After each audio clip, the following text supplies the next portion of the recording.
gente! Que bom encontrar vocês para mais uma aula de língua portuguesa. Eu sou o professor Denilson e vou acompanhá-los nesse momento. O que vamos aprender hoje? Vamos analisar, vamos fazer estudos textuais, ou seja, vamos procurar desenvolver as habilidades de identificar, certo? A habilidade de identificar ideias que podem ser consideradas como as principais ideias secundárias. Esse será o nosso trabalho de hoje, certo? Então, perceba que todo texto sempre vamos ter ideias que são colocadas e ideias que vão nortear a escrita da pessoa que produziu aquele texto, certo? Então, nós podemos ter uma ideia que será considerada como a principal, certo? E ideias secundárias. Essas ideias secundárias, elas sempre se relacionam com a ideia principal, complementando, acrescentando uma informação, certo? Afirmando aquilo que foi colocado como ideia principal. Ok? Então, identificar, diferenciar essas partes é muito importante. Para que a gente possa fazer isso, claro, vamos trabalhar com textos e, claro, observando aí as avaliações externas, ou seja, aquelas provas que nós realizamos para verificar os conhecimentos, tanto aquelas que nós realizamos nas escolas, certo? No nosso dia a dia, quanto aquelas que são de nível nacional, ok? Vamos começar? Então, colocando aí o nosso primeiro texto. O primeiro texto que eu trago para vocês, ele faz parte aí de um vídeo, ok? Então vamos assistir a este pequeno vídeo com o texto sobre a carta de Pero Vaz de Caminha e daqui a pouco a gente retorna. A carta de Pero Vaz de Caminha. A carta conhecida como Carta de Pero Vaz de Caminha é também conhecida como Carta a El-Rei Dom Manuel sobre o achamento do Brasil. É um documento no qual Pero Vaz de Caminha registrou suas primeiras impressões sobre a terra descoberta. Caminha documenta algumas características físicas da terra encontrada e o momento em que vira um monte, denominado logo depois por Pedro Álvares Cabral como Monte Pascoal. Em 2005, este documento foi inscrito no Programa Memória do Mundo, da Organização das Nações Unidas para a Educação, a Ciência e a Cultura, UNESCO. Muito bem, acabamos de ouvir a narração de um texto que fala sobre a carta de Pero Vaz de Caminha. Aquela carta que podemos considerar como a certidão, né, de nascimento do Brasil, de quando o Brasil foi encontrado. A ideia de descobrimento é muito questionada hoje em dia, principalmente pelos historiadores, certo? Então percebo que essa carta foi a primeira evidência escrita relacionada ao nosso país, às terras que nós vivemos hoje. E essa carta tinha como função informar quem? O rei da época, o rei de Portugal, sobre as terras que o Pedro Álvares de Cabral havia encontrado. Ok? Então percebe que essa carta vai descrever para a gente aspectos da nossa natureza, vai falar sobre a fauna também, os animais e sobre os habitantes da terra que aqui foram encontrados, né, que foram chamados de índios, porque se pensava que eram as Índias, ok? Então percebo que aqui nós vamos ter uma descrição inicial do que é o Brasil, das terras que foram encontradas, da população, do povo, da fauna, dos animais, ok? Então, uma carta que vai levar informações ao rei de Portugal daquela época, certo? E com base nesse texto que acabamos de ler, temos alguns questionamentos. Percebe que toda questão que vai que procura analisar a capacidade de você reconhecer ideias principais, ideias secundárias, certo? Ela vai girar em torno de um texto. Então, observem que o enunciado que eu trago aqui para vocês, olha só, o trecho que contém informação principal, então perceba, estamos procurando informação principal, aquela que é fundamental ao texto, a qual o texto não existe sem. Então, perceba que o texto vai tratar sobre determinado elemento. Então, uma informação principal é trazida aqui. E aí temos as alternativas. Letra A. Um documento no qual Pero Vaz de Caminha registrou suas primeiras impressões sobre a terra descoberta. B. Vaz de Caminha era escrivão da frota de Pedro Álvares Cabral. C. O momento em que viram um monte denominado logo depois por Pedro Álvares Cabral como Monte Pascoal. Ou D. Em 2005, este documento foi inscrito no programa Memória do Mundo. Quais dessas informações que estavam lá escritas no texto traz para a gente a informação principal, aquela que é fundamental para a compreensão do texto? A gente vai observar que essa informação principal vai estar aqui na letra A. Olha só, é um documento. Que documento é esse? A Carta de Pero Vaz de Caminha. A carta, documento no qual Pero Vaz de Caminha registrou suas primeiras impressões sobre a terra descoberta. Então percebam que a informação principal do texto está aqui exatamente nesse enunciado. A nossa resposta aqui seria a letra A. As outras alternativas trazem trechos do texto, mas percebam que são informações secundárias, que estão complementando, trazendo algo a mais sobre a carta. Olha aí, ó, Vaz de Caminha era um escrivão da frota de Pedro Álvares Cabral. Então percebe que é uma informação sobre a pessoa que escreveu o documento, uma informação sobre a pessoa que escreveu a carta. Então complementa, acrescenta uma informação à informação principal. O momento em que vira o monte denominado logo depois por Pedro Álvares Cabral como Monte Pascoal aparece escrito no texto, mas também é uma informação secundária, não é a informação principal. Percebe que é uma informação que foi colocada lá na carta, no documento, na carta de descobrimento. Em 2005, este documento foi inscrito no programa Memória do Mundo. Perceba que também é uma informação secundária, certo? A informação principal é sobre o documento. Aqui, colocando para a gente esse enunciado, uma informação do quão importante essa carta é. Perceba que nós tínhamos informações secundárias e a informação principal. E nós identificamos a informação principal aqui na letra A. Ok? Vamos adiante? Temos mais um texto aqui para que a gente possa analisar. Qual é a função de um jardim? A palavra jardim vem do hebreu e significa proteger. Um jardim, portanto, é um local de cultivo e proteção das plantas. Ele pode servir para pequenos propósitos, como o simples desejo de desfrutar a beleza das flores ou até trazer benefícios à saúde. Na verdade, as características e funções dos jardins mudaram ao longo dos anos para não nos perdermos nesse caminho. Olha só, para não nos perdermos nesse caminho, melhor dividirmos os jardins em tipos, com características próprias que representem diferentes fases da história. Então, percebo que é um texto retirado aí de uma revista, Ciência Hoje, e com base nesse texto, olha aí o questionamento. Olha só, pela leitura do texto, pode-se entender que o jardim apresenta uma função secundária, que é, letra A, proteger as plantas, B, cultivar as plantas, C, desfrutar a beleza das flores, D, representar diferentes fases da história. Qual dessas alternativas aí traz para a gente uma informação, um enunciado, que é uma função secundária? Perceba que aqui, pessoal, a gente está procurando o quê? Uma informação que é secundária, não é a informação principal. Perceba que no primeiro texto que nós analisamos, nós estávamos em busca do quê? Da informação principal. Qual era a informação principal que estava lá no texto, que norteava tudo que foi escrito no texto? A carta, o documento, ou seja, a carta de descobrimento, o documento escrito por Pero Vaz de Caminha. Essa era a informação principal, a carta de Pero Vaz de Caminha, certo? O que foi escrito lá no texto, tudo que foi escrito depois disso foi colocado como complemento, informações secundárias que complementavam a informação principal. Aqui, a gente está buscando o quê? A informação secundária, certo? Para que a gente ache a informação secundária, vamos descobrir qual é a informação principal. Voltando ao texto, a gente observa logo no primeiro parágrafo. O título, qual é a função de um jardim? Aí nós temos no primeiro parágrafo, a função do jardim, ou seja, a palavra jardim vem do hebreu e significa proteger. Um jardim, portanto, é um local de cultivo e proteção das plantas. Percebo que esse enunciado aqui responde o questionamento do título. Um jardim é um local de cultivo e proteção das plantas. Percebo que essa é a minha informação principal que eu destaquei para vocês, certo?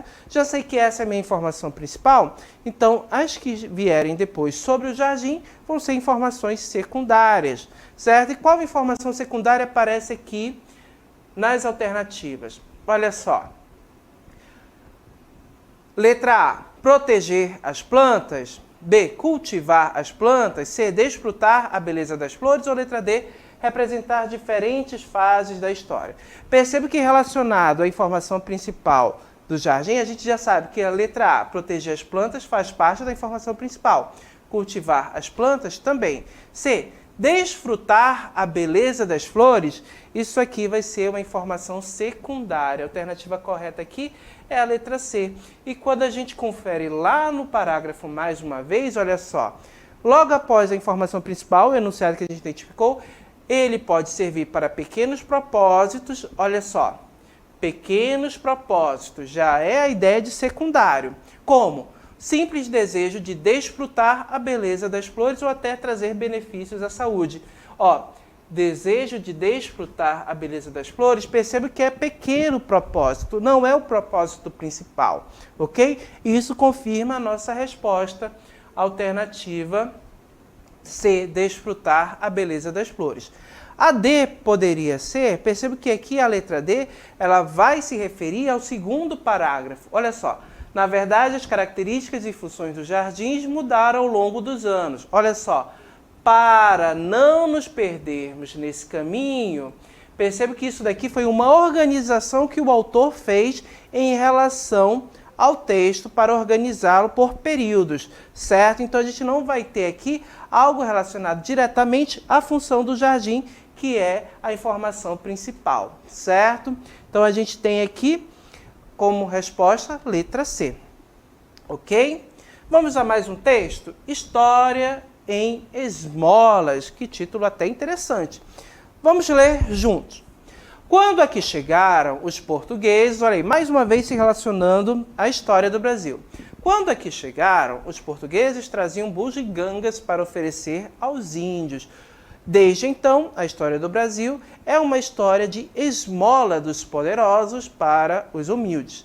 Ao mesmo tempo em que matavam os índios, os colonizadores distribuíam esmolas para eles. A independência também foi uma esmola. No lugar de um presidente brasileiro eleito por nosso povo, tivemos um imperador, filho do rei da metrópole. A libertação dos escravos foi incompleta, como uma esmola. Não distribuíram as terras, não colocaram seus filhos nas escolas, deram-lhes uma esmola de liberdade. Nossa república foi proclamada, mas de um modo insuficiente, como uma esmola. Foi proclamada, não constituída. Para proclamá-la, bastou um marechal em cima de um cavalo, com sua espada, em um dia de novembro, no Rio de Janeiro. Mas, para construí-la, são necessários milhões de professores em dezenas de milhares de escolas espalhadas por todo o território durante muitas décadas. Um texto de Cristóvão Buarque e, com base no texto, um questionamento. O fragmento que contém a ideia principal desse texto é, observem, estamos procurando agora a principal informação, certo? Letra A. Quando aqui chegaram, os portugueses traziam bugigangas para os índios. B. A história do Brasil é uma história de esmola dos poderosos para os humildes. C. No lugar de um presidente brasileiro eleito por nosso povo, tivemos o imperador. D. Nossa república foi proclamada, mas de um modo insuficiente, como uma esmola.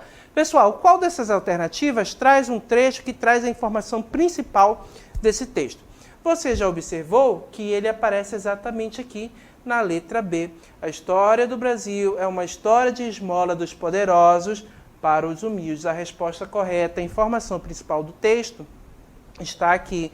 Observem que a letra A é uma informação secundária que comprova essa ideia aqui de que a história do Brasil é uma história de esmola, porque ele vai buscar lá nos fatos históricos. Então, essas informações que são fatos históricos são as informações secundárias que comprovam a minha informação principal, a ideia que foi colocada lá no início do texto. Olha só, os portugueses com bugigangas dando aos índios, ao mesmo tempo que eles davam essas bugigangas, eles matavam os índios. Observe que isso foi considerado uma esmola pelo autor do texto. Na letra C, no lugar de um presidente brasileiro eleito pelo povo, tivemos o quê? Um imperador. Então, quando o Brasil se tornou independente, diferente dos outros países aqui da América do Sul, que viraram repúblicas, que tinham um presidente, o Brasil não. Virou uma monarquia. Percebe que o sistema político foi o monárquico. Ficou no lugar do rei, na época, de Portugal, o filho dele, Dom Pedro. Então percebe que o autor do texto também coloca isso como uma esmola. E na letra D, nossa república foi proclamada, mas de modo insuficiente, como uma esmola. Então percebe que não houve um movimento popular, mas sim foi um movimento de alguns militares que proclamaram a república. E a gente finaliza até o texto, quando na leitura a gente observa que o autor defende a ideia também de que essa esmola que foi dada ao longo das histórias, essa república, ela precisou de milhares, ou seja, ela precisa de milhares de professores para construir realmente essa república, realmente esse país. Ok? Então, a informação principal do texto a gente localizou aqui na letra...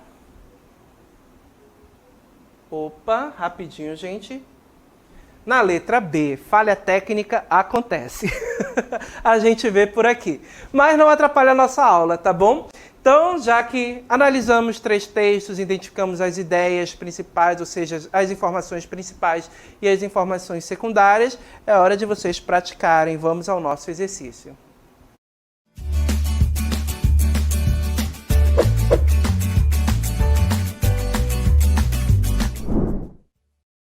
Muito bem, gente, trago 2 questões para vocês. Elas são baseadas em 2 textos. Leiam os textos com bastante calma e respondam a questão, identificando as informações principais, se for solicitado, ou as secundárias.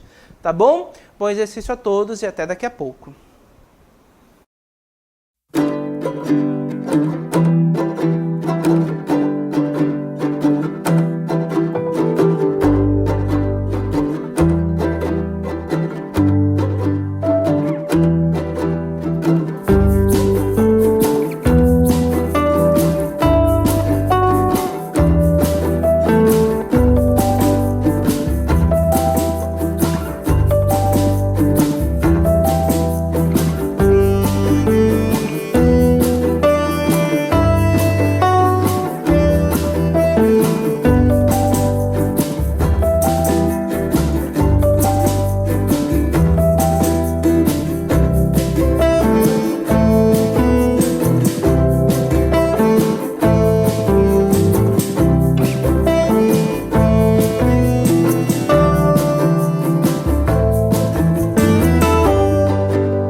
Muito bem, voltamos agora para corrigir a nossa questão. Então, acabamos de ler.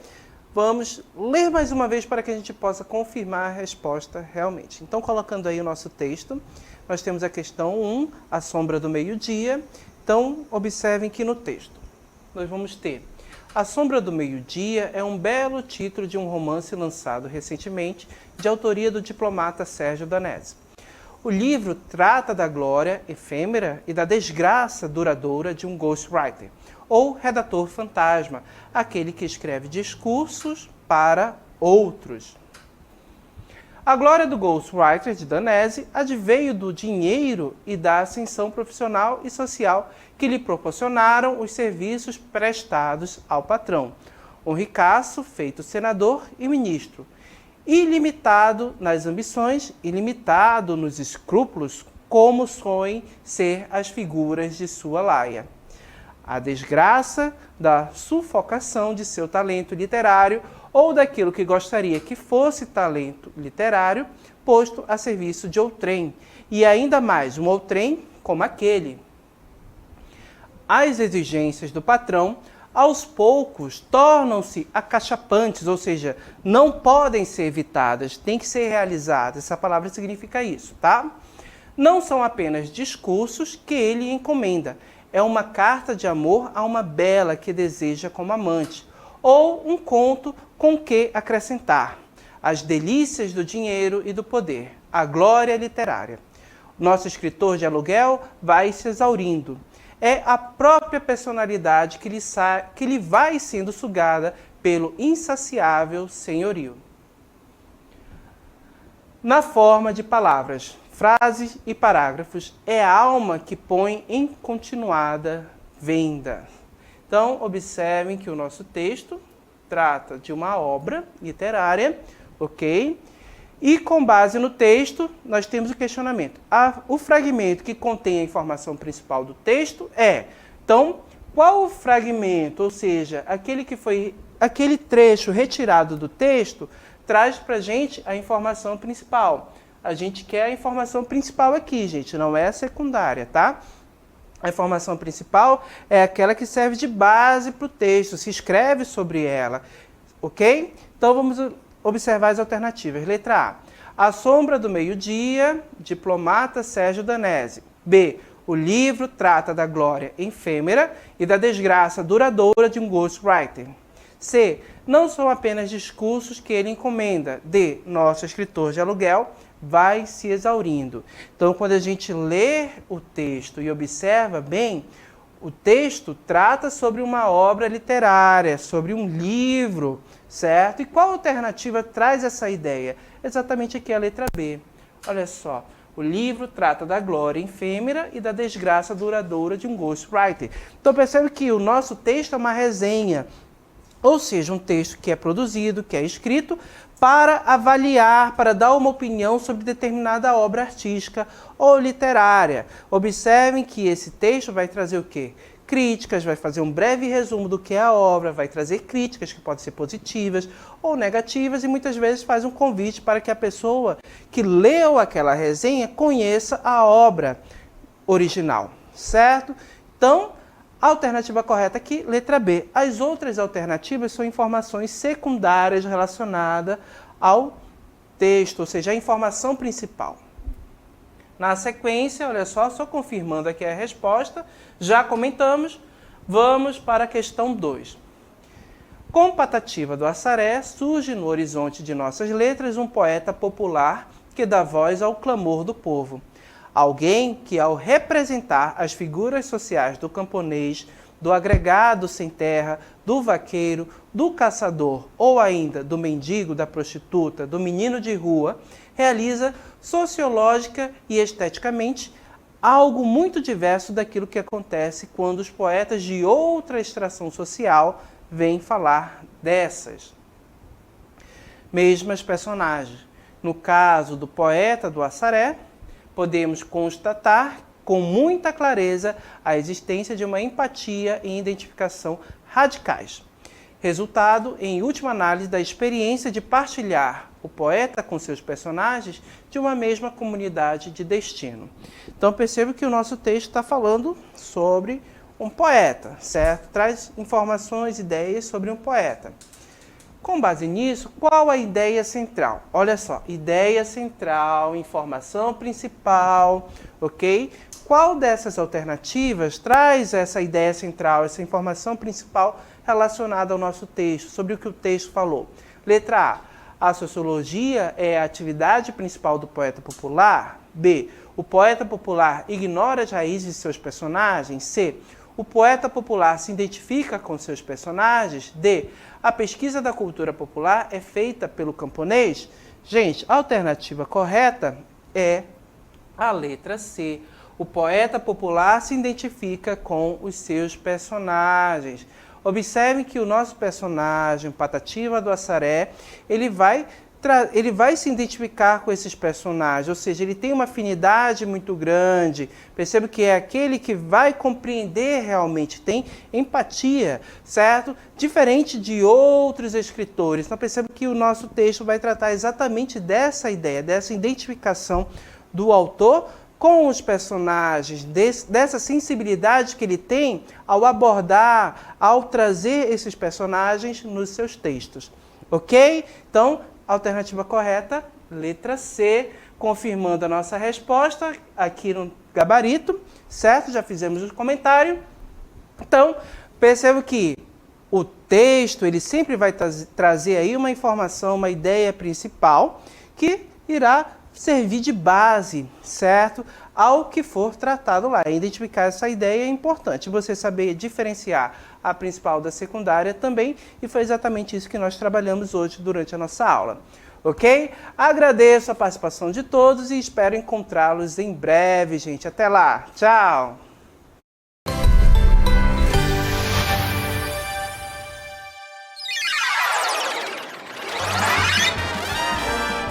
A sua aula continua no próximo vídeo.